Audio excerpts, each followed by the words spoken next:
Hello YouTube, N64 here, I'm back. Thanks for tuning in again as always, it is very much appreciated. On this one we're going to go through the next episode of Mission N64 239. For those of you that are new, we're aiming to complete and review all 239 UK PAL N64 games. We've completed 14 already, so I'll put a link to the playlist in the description for any of you that's missed the previous ones and want to check those out. But yeah, episode 15 then, I've gone for Chameleon Twist 2. The reason I've gone for that is because on the last episode, just a couple of weeks ago, we completed Chameleon Twist. It just felt appropriate to strike while the iron's hot and go for Chameleon Twist 2 whilst I'm familiar with the control scheme. Haven't got an awful lot to say about this game because, like Chameleon Twist, I never came across it growing up. But what I will say is, in the PAL library at least, Chameleon Twist 2 is one of the rarer to find games complete in box.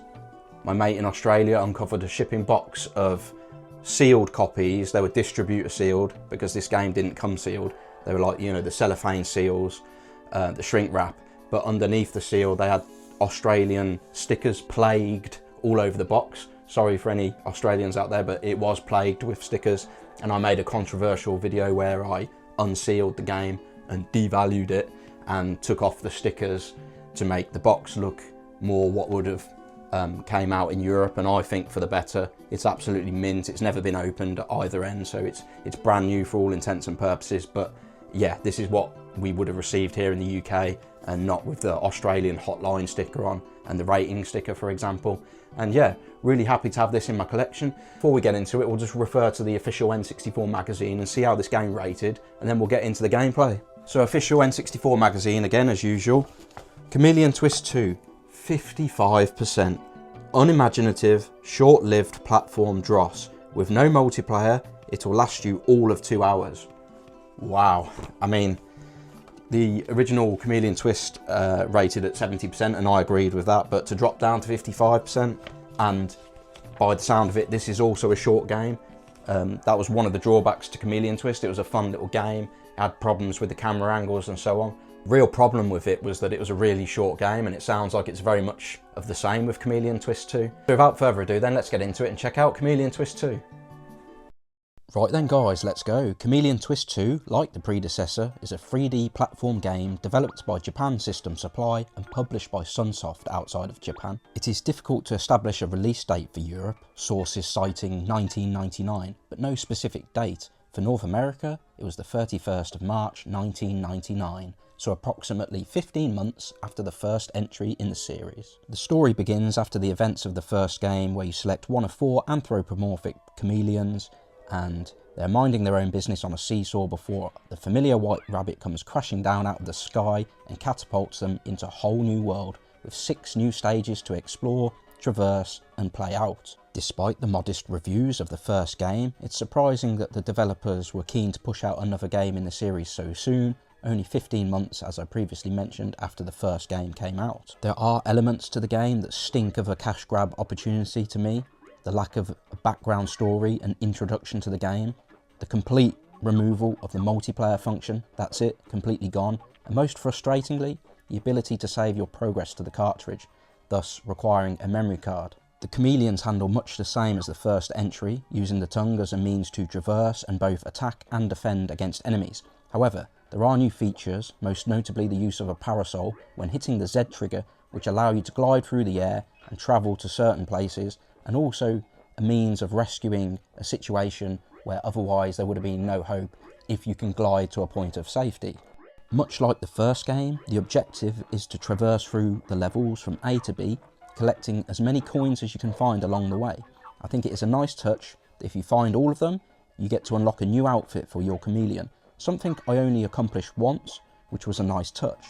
There are hearts to pick up which increase your lives or amount of hits you can take, which, like before, runs across the top of the screen. There are also carrots to locate within the worlds, which serve as like Easter eggs, which if enough are collected, when you encounter the white rabbit on your journey through the world, you have the option to go into a bonus level, which is essentially a mini game. These are not essential and can be bypassed. They are a fun novelty, but do become a bit mundane, because they don't really serve a purpose in terms of the goal of the game. Minigames include potting of the balls on a pool table, which was a bit of a nod towards part of World 6 in the first entry, where that was part of the level, as well as a bowling game. You are afforded infinite continues when you die, and you can recommence your journey from the exact point you ran out of lives, which does serve as a slight relief, and you're not penalised for it at the end of the world, i.e. it doesn't say how many attempts it took you to complete the world. One big drawback to the game for me was that it lost the ability to save your progress intra-world. You could only save at the end of completing a world, and that's a big drawback if you have to go out. You're going to have to go old school and leave your console on, or you're going to have to abort your progress. On the first game, where you could save to the cartridge, you could save your progress anywhere in the world and recommence later on that day, or indeed another day. On this game, if you don't make it to the end and complete the world, you are going to have to start all over again. Now, the worlds are fairly short, but some of them towards the end do get tricky, and basically you are forced to complete the world, otherwise you will lose your progress, and that is a drawback for me. Much like the first Chameleon Twist game, once you've traversed through the worlds, it culminates in a boss battle. Now, these were more difficult, I found, than on the first entry, which was something that I put as a drawback for the first game.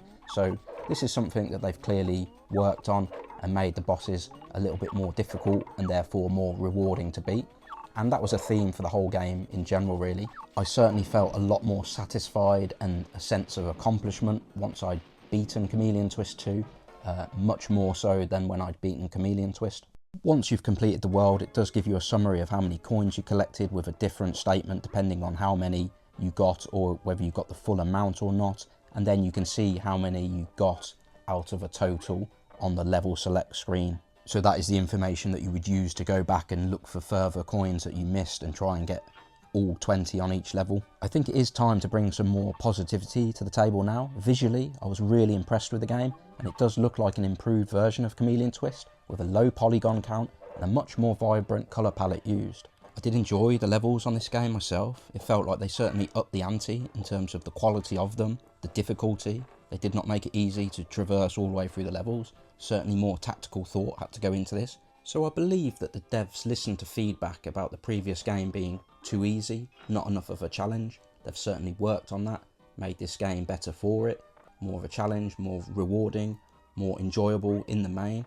But they clearly omitted one massive criticism of the last game, which was that it was far, far too short for a platforming game of this time.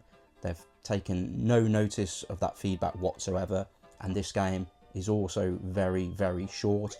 Even if you don't know what you're doing, you can still complete this game in a relatively quick turnaround time, and unfortunately it's not an issue that they cared to address, and versus other platforming games of the time, it is far, far too short. Just like the first entry, the music is very joyful and upbeat, and it's certainly a lot less loopy or repetitive, so it's not as mind-numbing, and it's clearly an issue that they've worked on, listened to feedback and made improvements there, and the game again is more the better for it. And just like that, we are at the boss of the second world, a burger that likes to throw lettuce, burgers, bread, cheese, tomato, anything it can at you, so you have to make way and avoid those, and then shoot the mini burgers back at it. There's a health bar at the bottom. It's simple as that. You just try and damage its health. The more burgers you throw at it, the more damage you can do. So it is in your interest to try and suck up as many and shoot as many at it in one hit to do more damage. It wasn't a terribly difficult boss to beat, but it's certainly one where you have to be agile. You can see I just about scraped it there with one piece of health remaining. And so we head into World 3, Iceland. This was perhaps my favourite of the worlds. I enjoyed it the most. The music was good. I felt it was just fun to play through, traverse through. It was probably the easiest world of them all. I felt like I completed this one pretty quickly. Perhaps it was because I was good at it. Perhaps it was because it was short. I don't know. But I seemed to enjoy this more, and it was actually the world that I did the best on, i.e. I found every single coin on this world. It was by no means easy. I certainly died a fair few times on this, but it was just one that I felt like I didn't want to end. I really did enjoy this world. Just to touch on the controls quickly, it's very much the same really. It's just A, to use the tongue, and using the analog stick to move, direct the tongue, using the Z to use the parasol, and yeah, it's just a very straightforward, intuitive game. The controls work really well for what it is. There's nothing you're left wanting for controls wise. But just moving on to the camera, Again, it's relatively fixed. You don't have full motion to rotate around. It's not an issue that they decided to address. It remains pretty fixed, pretty rigid, and it's definitely a drawback. You know, you'd much prefer being able to rotate in a 360 motion, much like Super Mario 64, and bearing in mind that that game had been out for 3 years by the time this game has been released. They are still in the dark ages relatively, and they haven't yet caught up with the time, so it's most certainly a drawback, that more fixed camera, more rigid, and a little bit more difficult to work around. But it was less of an issue, I found, than the first game. I felt like there wasn't as much of a need to rotate the camera as the first game. I think the level designs were a bit more friendly to cater for that more rigid camera setup. Onto the third world boss then, and very much more of the same. Avoid getting steamrollered as they power towards you. It's a very slippy surface, so it's not as easy as it looks. You've got to avoid crashing into the snowmen, and you've got to use those, flick your tongue out, suck up as many as possible, spit them at the boss, damage their health, get the health right down, and just like that, the boss is now defeated. That takes us onto the summary screen, where we can see here that I collected all 20 out of 20 coins and told that I am perfect, which we all know, of course. And I got told that I unlocked a new costume, which appears to be a Santa outfit, fitting considering we just completed the Iceland stage. And I can only gather that if you complete all stages and collect all 20 out of 20 coins on each stage, you would indeed unlock another costume, perhaps that was themed to the world that you've just collected all the coins in, but I cannot verify that, as Iceland was the only world that I managed to collect all 20 out of 20 coins, and I wasn't incentivized enough to go back and do it on another world. So that takes us on to Great Edo Land, World 4, and this is where it starts getting really tricky. It became a lot less forgiving, and your skills really needed to shine through on this world onwards. There was no mercy. You literally have to become a lot more seasoned at the game very quickly to get through the worlds. They are by no means easy. If you know what you're doing, great. If you know how to use the control systems well, that's fine. It's all well and good, but it's a lot more challenging from this point onwards, I found at least. Here we are in one of those mini games where I said about getting a certain amount of carrots within the world, come across the white rabbit, and you can accept the challenge of going into the world, or you can simply bypass it.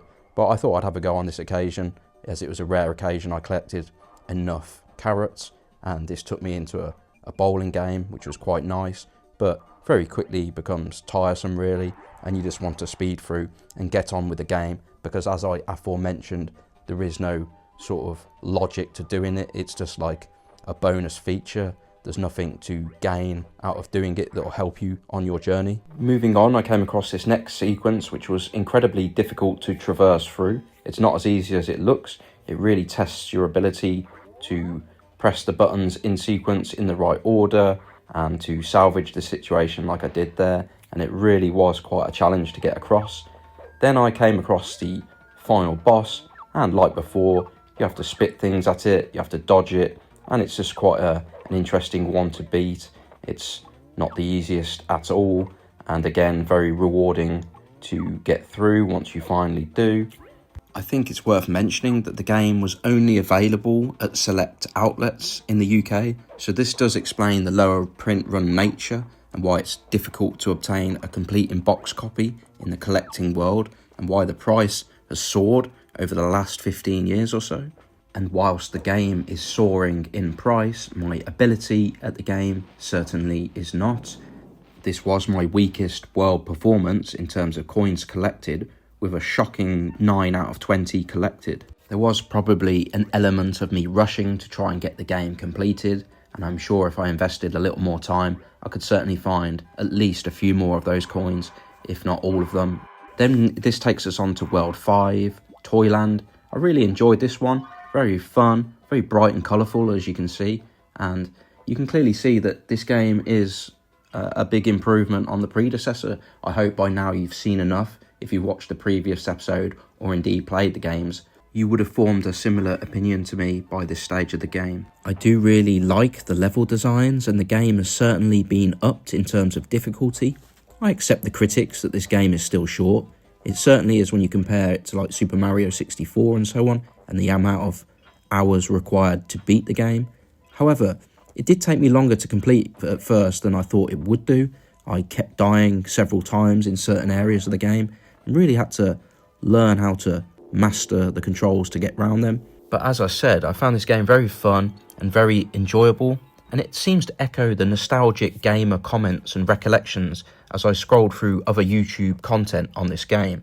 I also came across comments where people were absolutely traumatised by their inability to complete the final boss, and there are other gamers who have long called for a third entry into the series that has never come.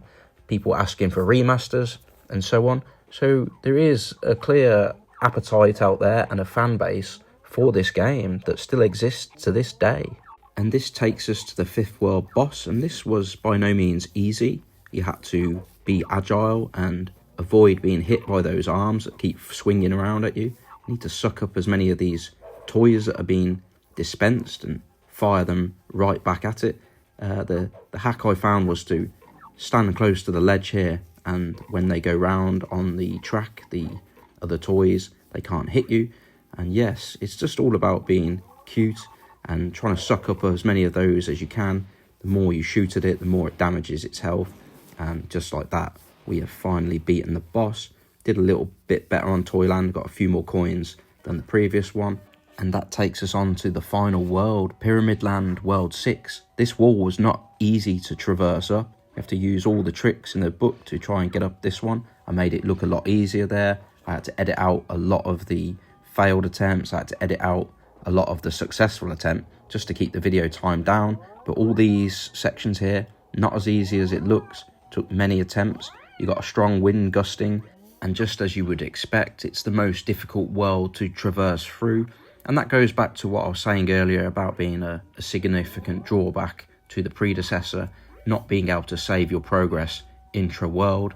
I can only imagine the frustrations being a kid back in the day, getting to the final boss and just not being able to defeat it.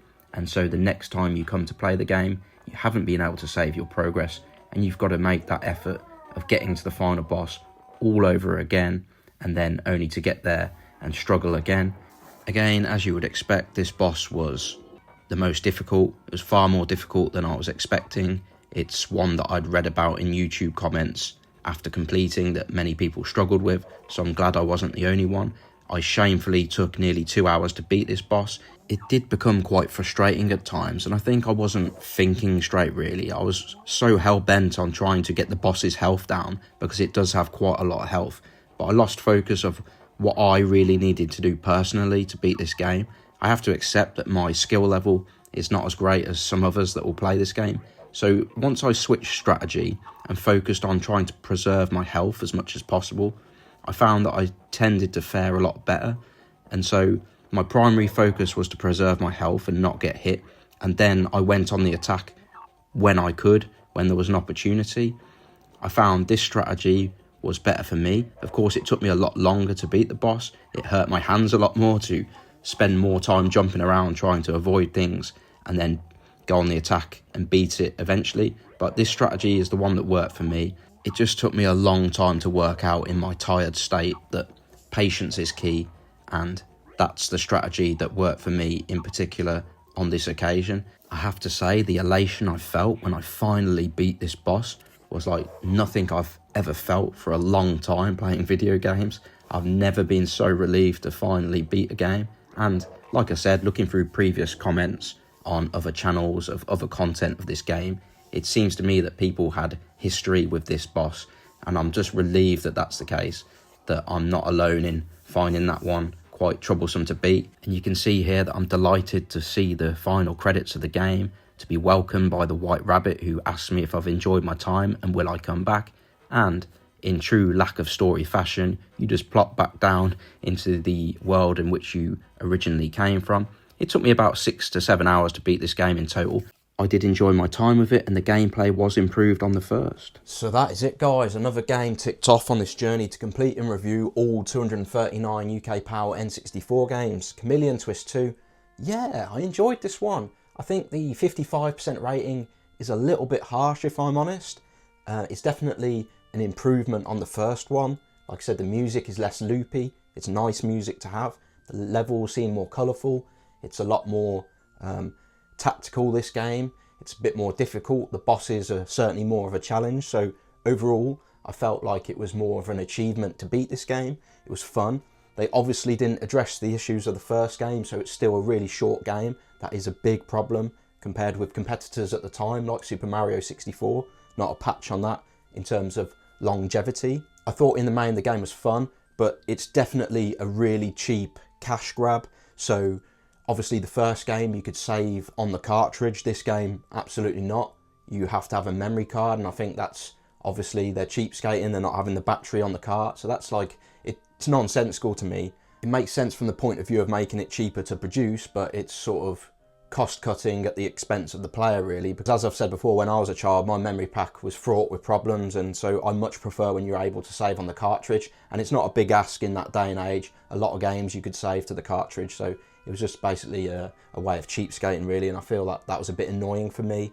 Obviously they removed the multiplayer functionality as well, which the first game had. Bit of an odd move, really. So in terms of the longevity of this game, once you've completed it, really there's not a lot else to do. So again, it's one of those games that you'd prefer to rent from Blockbuster for the weekend or something like that. You'd feel a bit hard done by paying £40 for this in 1999's currency, and then only to complete it, you know, in a short turnaround time and be not left much to do with it, really. So I find it difficult to give it a high rating. I think 65% is probably best.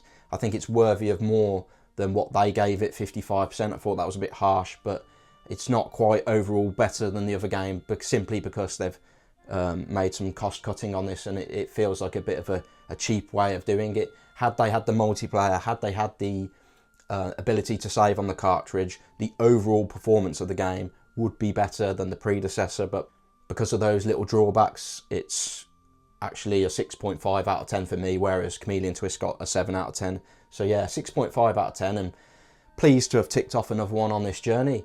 Hope you've enjoyed this one. If you have, please whack a thumbs up. It really helps the channel out. Drop a comment, let me know what you thought about this game. Have you played this game before? Did you have it back in the day? I never heard about it, but did you? Did any of your friends have it? Did you know? Light up the comment section and let me know your experiences with this game. I do plan to eventually get round to Banjo-Kazooie. I'm just going to finish Indiana Jones, like I said. As soon as I've beaten that, I promise I will get round to doing Banjo-Kazooie, because I'm really looking forward to doing that on this journey. If you're new to the channel or a returning viewer and you're not yet subscribed, please consider doing so. It really helps me out. Trying to get more of you coming along for this journey. Can I complete and review all 239 UK Power N64 games? Can I collect all the PS3 essentials, PS4 hits? It's an exciting time for the channel, so come aboard, get subscribing, and come along for the journey. Hope you enjoyed this one. Thanks for watching, and I'll see you on the next one.